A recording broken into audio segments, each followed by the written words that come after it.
ओम भूर्भुवस्सुवः तत्सवितुर्वरेण्यं भर्गो देवस्य धीमहि धियो यो न प्रचोदयात्। दोस्तों, बीते कुछ टाइम से जापान में रिलीजियस लैंडस्केप में काफी बदलाव देखने को मिला है। इसका कारण है कि जापान में कुछ समय से मुस्लिमों की संख्या में बहुत ज्यादा बढ़ोतरी देखने को मिली है।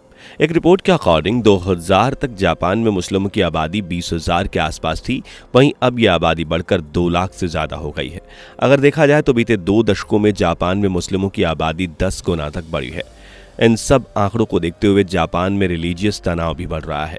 Association of religion data archives के अनुसार 2020 में जापान में 25,600 हिंदू थे।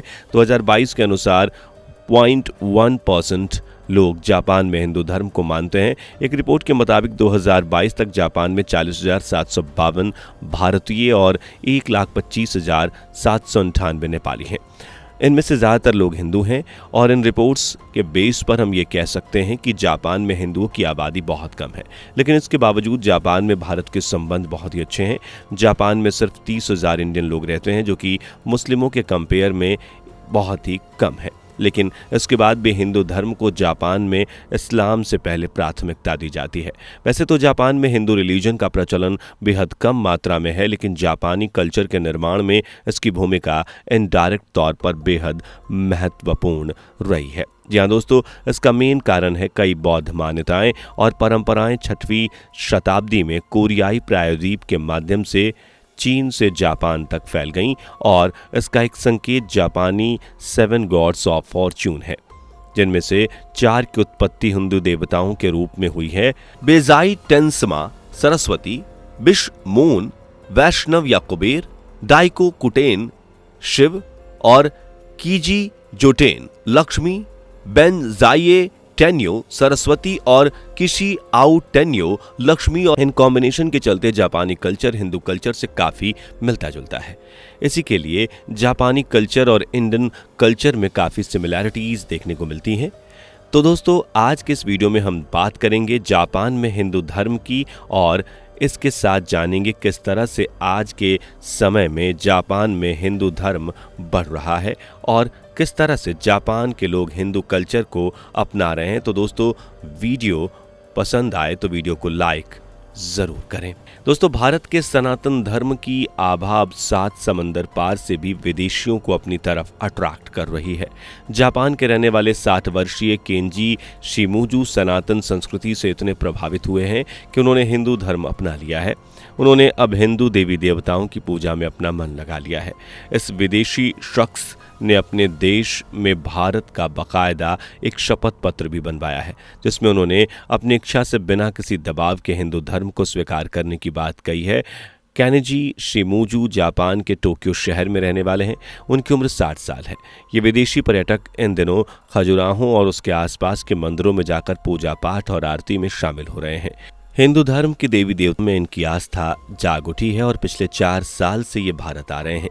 यहाँ की सनातन संस्कृति से इतने प्रभावित हुए कि अपनी मर्जी से हिंदू धर्म अपनाकर सनातनी होकर भजन साधना में मन लगा रहे हैं।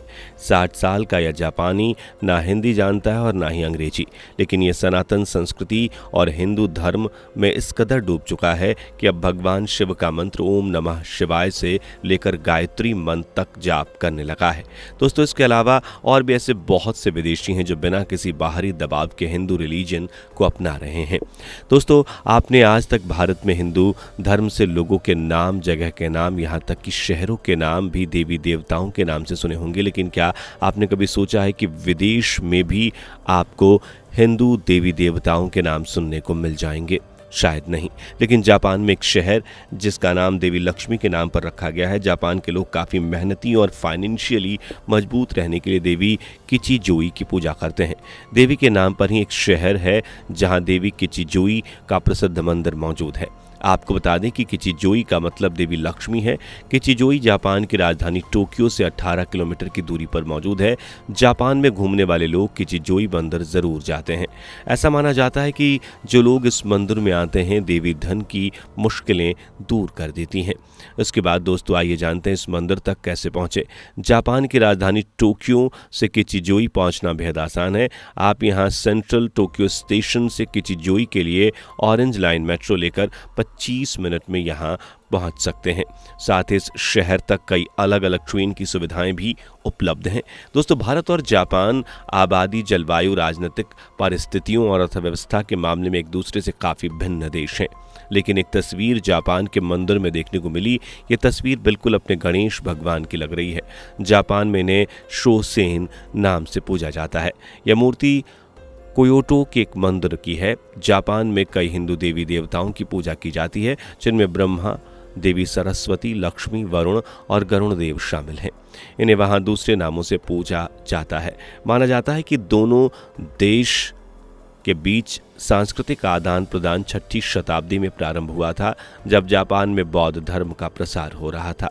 तब से जापान में हिंदू कल्चर की आभा देखने को मिल रही है और इसलिए जापान में हिंदू धर्म में काफ़ी समानताएं भी देखी जाती है। तो आइए जानते हैं इनमें क्या क्या समानताएं हैं। हिंदू धर्म को दुनिया का सबसे पुराना धर्म भी कहा जाता है और कुछ लोग यह भी दावा करते हैं कि इसकी उत्पत्ति मानव जीवन से पहले हुई थी। दूसरी ओर शीटोवाद जापान का स्वदेशी धर्म है।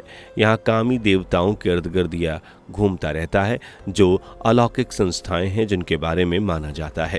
हिंदू धर्म में शिंटोवाद की मान्यताओं में कई सामान्यताएं हैं। जापानी संस्कृति में भी देवता हैं जो हिंदू संस्कृति से काफ़ी मिलते जुलते हैं। कई हिंदू देवी देवता जैसे कि देवी सरस्वती को बेंजाई टेनेमसा, शिव को डाइकोकुटेन, गणपति को कांगीतेन नाम से जापान में जाना जाता है। एक तरफ भारतीय संस्कृति के मायने हमारे भारत के मॉडर्न समाज में अब बदलने लगे हैं, दूसरी तरफ हमारी प्राचीन भारतीय संस्कृति को जापान ने बहुत हद तक सहेज कर रखा है। जापान में देवी सरस्वती का बहुत सम्मान किया जाता है। उनकी न केवल वीणा धारणी रूप में पूजा की जाती है, बल्कि उनकी सरिता रूप की आराधना भी की जाती है। 600 से 1200 ईस्वी तक सिद्धम लिपि का प्रयोग संस्कृत लिखने के लिए किया जाता था। भारत में अब इसका उपयोग नहीं किया जाता, परंतु जापान में सिद्धम लिपि को संरक्षित रखा गया है। वहाँ उन्होंने इसे लुप्त होने नहीं दिया है।